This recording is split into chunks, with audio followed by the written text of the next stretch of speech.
You have questions, we have answers. This is Jane Miller. And this is Ken Miller. Welcome to our show, all about real estate with Ken and Jane. Before we get started, we want to give a shout out and a happy Mother's Day to all the great moms out there. Thank you for everything you do to make our houses feel like homes. We hope you have an incredible day. Yes. Happy Mother's Day. Yeah. And to celebrate Mother's Day, we have with us as our guest Spiro. He's the owner of the Colonial Diner in East Brunswick. Spiro, welcome to our show.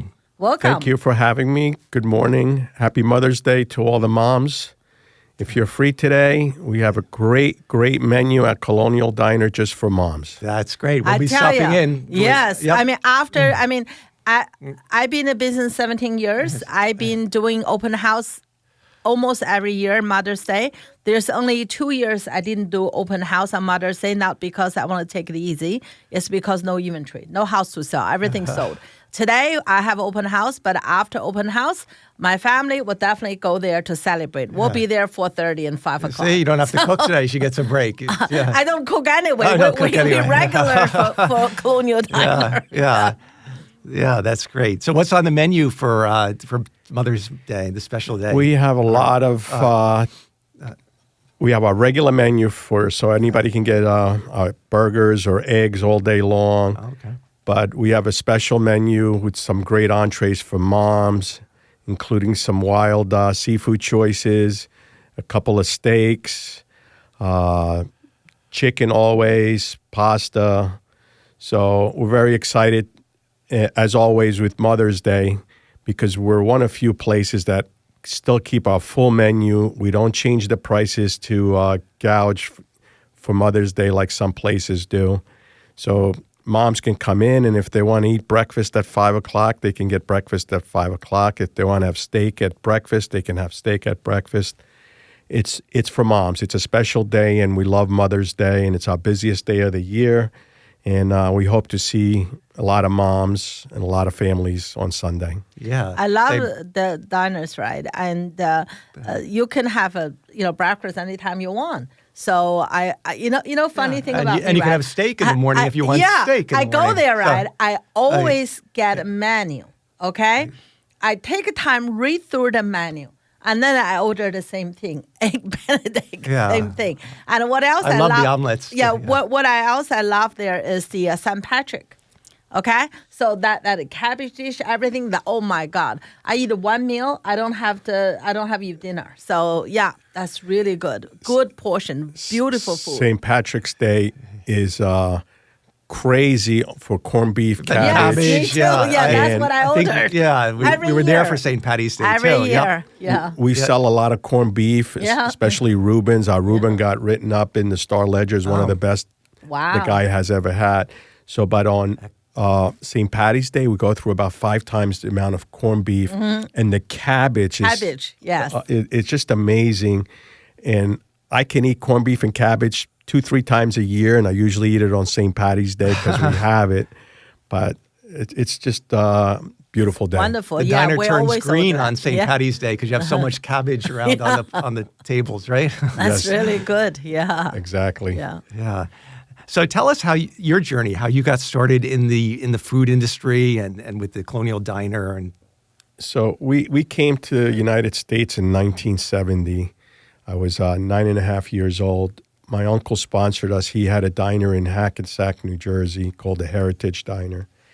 And my father went to work there, learned to be a baker until he saved enough money to buy his own diner. But I got thrown into it at age 13. I would go there in the summer and just do all kinds of jobs, either being a busser or cleaning potatoes and peeling potatoes, I should say, all day long.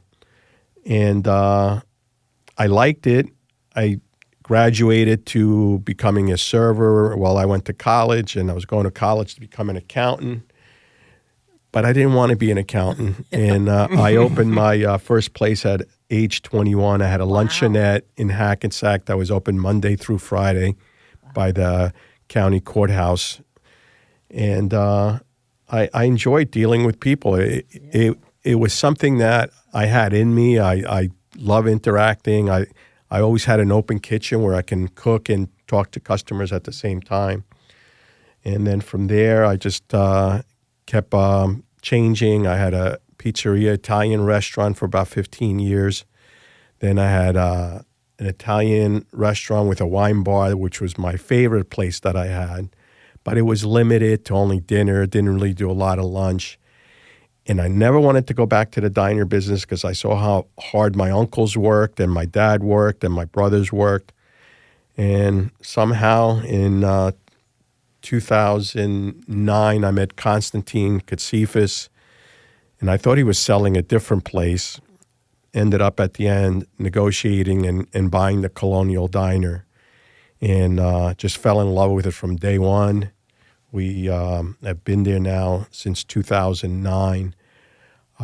Most of my kitchen staff is the same, which is amazing. And I have about 5 or 6 front of the house that have been there from the beginning. So we try to make it fun for everybody to work there. We try to make it a great place for people to come in.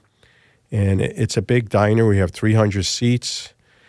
And like we said before, we serve breakfast all day long. We have a 2-sided menu. One side's all breakfast. The other side has lunch options like sandwiches, wraps, burgers, appetizers, and then, of course, entrees. So people can come in and order on either side of the menu most of the morning. And definitely breakfast all day, which is famous for definitely diners. coffee all day. Don't forget, I love the Great coffee. coffee. I have my coffee right here. Great coffee, yeah. You know, And- it's funny, right? We moved in town Around about the same- 2009. Our daughter was only 2, right? So 3 years She old, was 2 and a half, born 2.5. 2007, Yeah, so yeah, 2 and a half. right. So I started real estate 2009 when we moved here because my daughter was young. I want to be, kind of close to home. This is very close, at the same time. So we started going to Colonial Diner. Maria's favorite spot. Because every yeah. meal, there's a nice cookie there. Yes. So Maria liked the Cookie Monster. So she loved it. So that was like we came in the same time as you start there. Yeah. And the staff that you have, the waiters and waitresses, they're super. Their personalities, they make the experience special. The food is great, but it's really the whole atmosphere that gives the Comfortable, and the people friendly, very friendly, like a friend. And you have see one your waiter, I friend. forget his name, but he's really he's a comedian. You Yeah, probably know who that's Phil. Phil, yeah, Phil. yeah. He's So every time he serves us, it's really entertaining. Yeah, the lady in the front. Every time you walk in, the people just say, "Hi, Jane." You just feel like You a feel like family. family, yeah. Yeah, you My feel like general manager has a memory like no one I've ever seen. She'll remember Yes. you if you haven't Yeah. been there in Yeah. 5 years. That's Yeah. She'll remember what you like, and especially just the names. Yeah. I remember faces, and I know people, but I don't remember the names. She is She remember. unbelievable that way. She has a gift, and I met her at Americana Diner, which was Konstantin's other diner. Was that in Hightstown? In East Down in- Windsor on East Route Windsor, I know that, 130. yeah. And when she left there, she came by me, and I was so happy to get her. And I think she came in 2010 or 2011. And she's an amazing person. Every time you see me, how's real estate, Jane? Good. Yeah, Good. it's Not only does fantastic. she remember your name, she remembers your kids' names. Yeah, she does. Oh, Yeah, man, she's she's great. really And yeah, good. that's Yeah. she's the right person for that role. You know, That's you can excellent. feel Yeah. this genuine. It's not like for her, it's not like a business. That's a genuine, like a neighbor, like a friend. So that's track people keep going back there. Yeah, I think with any Yeah. business, that's success. You put your heart and soul into it, Yeah. and you love what you do, and it's rewarding. For Absolutely. You to see the Yeah. satisfied customers. Yeah. Yes, Yeah. absolutely. You touched about the kids and the kids' cookies. So when I inherited the diner, our kids' menu was $6, and it included some items that are the same on the regular menu for like $10. So they're $6. They come with a drink, and they come with a cookie. And I treat it like the Costco hot dog that's $1.50. We haven't raised the price and don't want to raise the price because we appreciate families that come in. And the cookie really kills it for us. When they get that cookie to go, Yeah. It's no matter what age you are, free cookie is great. Special. Oh, yeah, as a kid, that makes their, the yeah. thing is, I you- remember that time we didn't order the kids manual. They still give us cookie because Maria, she was a big appetite like me, right? Since she was a baby, she ate regular food. She would order something. She would eat regular food, but she can't wait for the cookie. So, Yeah, that was a that's highlight really- of the experience for the kids. That's yeah. right. Good memory. And you've been very generous, speaking about feeding, giving out your food to those in need. I think, you've done a lot for the community, the surrounding area, and supporting those people that are, that are struggling with food security. We try. You have to give back to the community, and sometimes things you do anonymous. Like I work with certain groups, and we're not looking to get a pat on the back, but the people know that we're there to help. Yes. During COVID, for instance, Soup Kitchen 411, it was called. They made a deal with the state. They got some funding, and they were paying us to do a full meal for $10, which it's not as profitable as you would like, but when you're closed and that's all you have, and then, we go and deliver, say, to the First Presbyterian Church, or we go into South Amboy, Perth Amboy, and people are waiting for us to come in, and you get there, they're either high-fiving you, people giving you hugs, and I always try to make most of those deliveries myself, and it was helping us in a way, but we were giving back. And now with the township, there's just a lot here in town that we can do, and we have been doing, and we will continue to do. And I have to say, right, your guys always there for the community. That's something, besides the great food, besides the nice environment, besides the very friendly staff, but the most important thing for us to keep going back because you care about the community. Yeah. Every time Chamber needs something, you're always there. Anybody needs something, you are there. So that's kind of like community gathering place, right? Yes.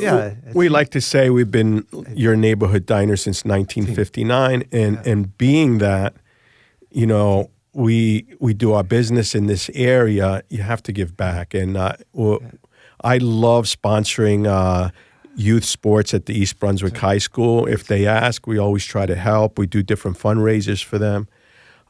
It's great to see kids when they come to the diner and say, hey, thank you for sponsoring us, and then they're having lunch. It's like the best reward you get for doing something good, and then they do something good back for you. And for the listeners out there, Spiro, where is your diner located on Route 18? Give them the description. So we're on the northbound side, right before Cranberry Road. So it's 560 Route 18.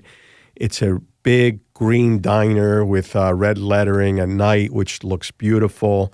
We're not a metal, like old school diner. It's a little bit different, but you can't miss us on the northbound side.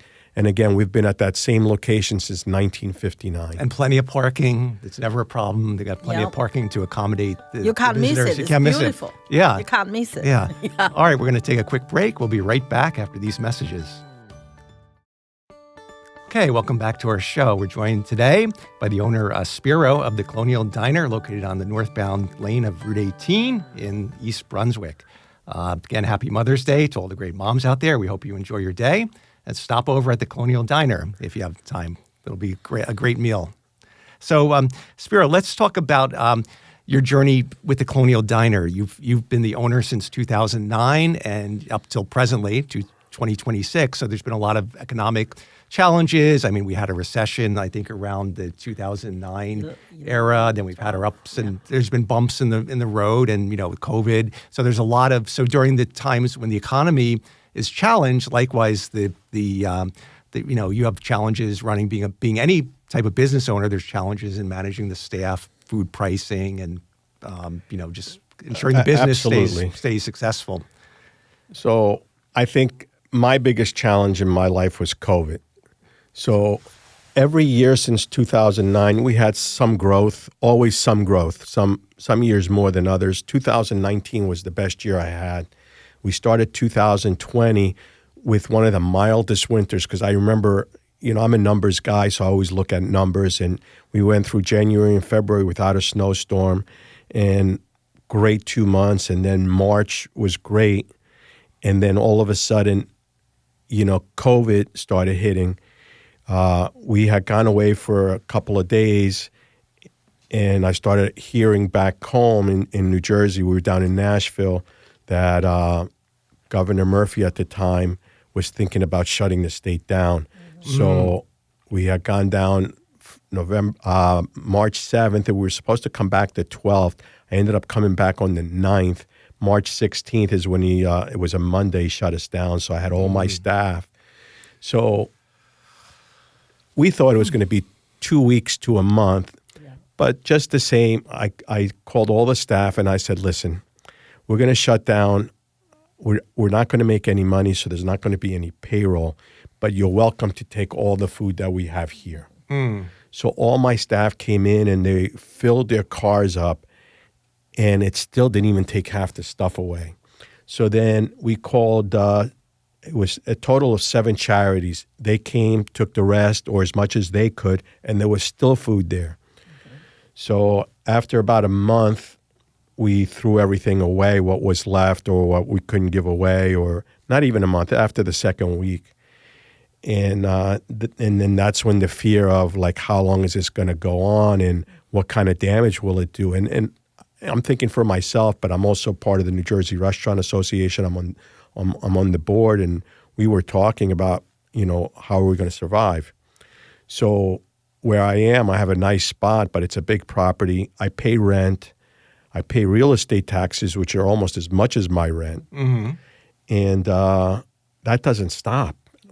No matter whether I'm open or closed, I still have to pay those too. I actually called the township, seeing if there's going to be a freeze. They wouldn't have any of it. They said that, the town still has to run. So over the next 2 months, we were closed. We were able to open for takeout, but we weren't really equipped to do a lot of takeout where it supported me bringing the staff in. So then the government finally stepped in. On top of that, I had a small business administration loan, a large loan, which was as much as my rent as well. So they were the first ones to reach out. They froze that program period until we reopened. So that was almost 6 months when we reopened back in September. So we didn't have to pay that.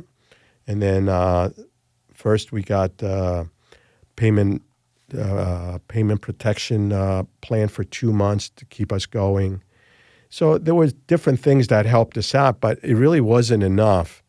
And we were finally able to reopen September 15th, almost 6 months, but at limited 6-foot spacing between tables. Now that all comes back, and everybody was wearing the masks. It was crazy. And what helped us out was that we were such a large diner that with 300 seats, we were able to salvage about 80. And customers were so happy that we opened, even with those 80 seats and a limited menu and limited staff. That kept us going until the following summer when we were able to open outdoors with tents. And, it really, that was a challenge. Then after COVID, we lost a lot of our servers. Servers didn't want to come back, staffing issues across the board in New Jersey in the restaurant industry. And then after that, it was just one thing after the other. 2 years ago, eggs went up to the highest price I have ever seen. So we were normally paying about $30 a case for eggs. They hit $288 for me wholesale. Wow. So that's $250 more for a case of eggs, and we average between 20 to 25 cases of eggs a week. So that comes out to about over $5,000 a week just in eggs. Yeah. But on a great note, this past week was the lowest I've ever seen. Even before COVID, eggs for us hit less than 50 cents a dozen. Wow. So it was $14.92 for a case of eggs. That was $288. And they told us eggs wouldn't come back for years, but this last 3 months have been great. But then vegetables now have gone through the roof.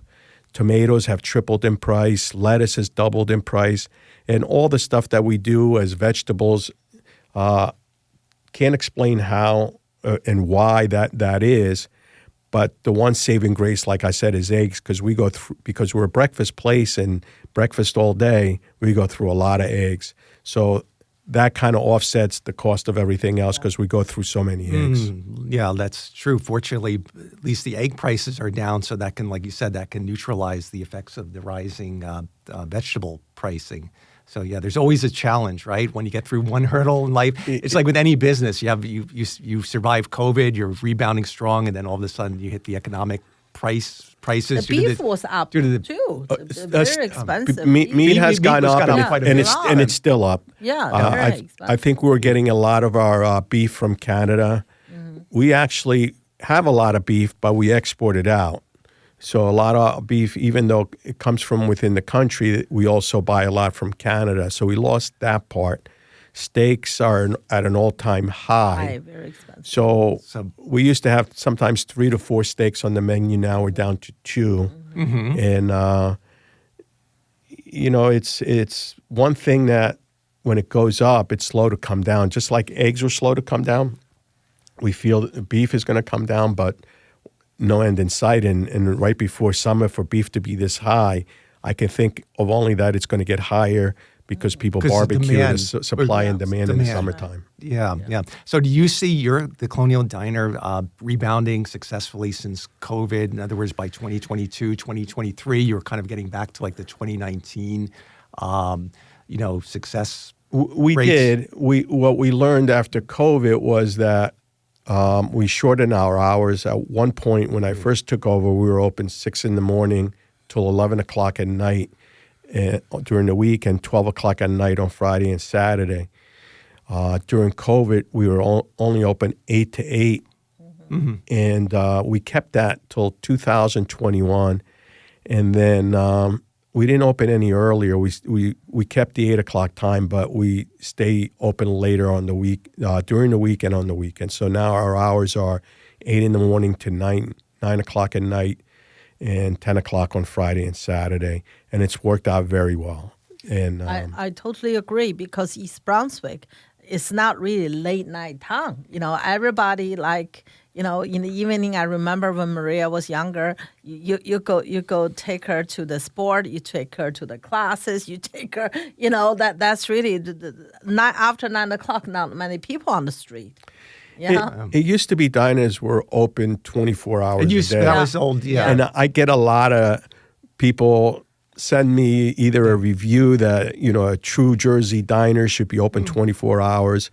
But yeah, you have to evolve with the times, and it's not the same. Diners used to do well at night when before the alcohol, DUI alcohol level went down to 0.08 from, I think at one point it was much tolerable, which is very good, and I agree. So people would come to a diner after going out to a bar or a club at 2 a.m, 3 a.m. when they close down, and get a burger with gravy, or French fries with gravy, or eggs with gravy. It was just a great time to be in business for 24 hours. But that's changed. You don't see as many people out at night. People don't drink as much as they used to. Now, actually, one of the biggest challenges we're looking at is the new drugs, the obesity drugs. People, they're saying 10 to 15% of the population might be doing either Wegovy or I can't even think of the names of the others. That it's cutting your appetite, and they're cutting out eating as much or going out as much. So that's going to be a challenge in the future. Right. Have you seen the menu change, of the diner menu change over the last 40, 50 years? Or, I guess some things have changed, but some things remain the same, like the burgers, the fries, like you mentioned, the gravy. Those, you have some diner mainstays that are here now that were there 40, 50 years ago but I'm certain that the menu has changed in some degrees in some areas, right? So in growing up in a diner since I was 13, a family diner, whether it be my uncle's or my father's later on, we always had like a 6 to 8 page menu, and that required a lot of prepping. And now my attitude had changed back in 2009 when I got the diner. The guy that I bought it from didn't believe in over prepping. He wanted to cook fresh to order, so we limited to a 2-page menu. One is all breakfast, which is very easy to do. There's no prepping really involved. You're making a lot of home fries and eggs and omelets to order. Burgers stayed, the wraps stayed, the sandwiches stayed. We cut down a lot of the dinner entrees because we want to be fresh. We only have one freezer in the diner. Most of our vegetables are fresh unless we can't get fresh. Our seafood, like we talked about before, it's either wild or some very sustainably farm-raised fish. Like our salmon comes from Norway. I think it's the best salmon in the world. I think it's better than wild Atlantic salmon. Our flounder is from Alaska. It's wild. It's fresh. So we try to keep a smaller menu, fresher menu, and we get flack for that.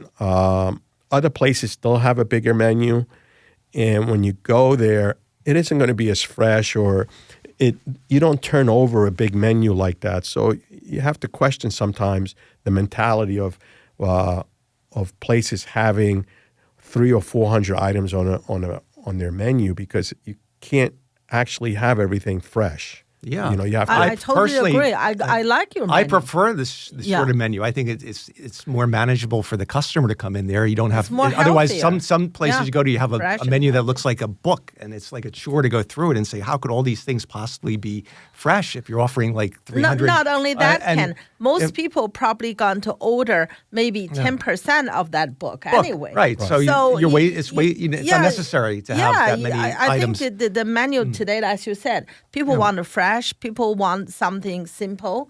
And you want your choice of your fish, your poultry, your beef, and your wraps and burgers, the mainstays. So wow, all this talk is making me hungry. We're just about out of time, so we want to thank you very much, Spiro, for being our special guest this Mother's Day.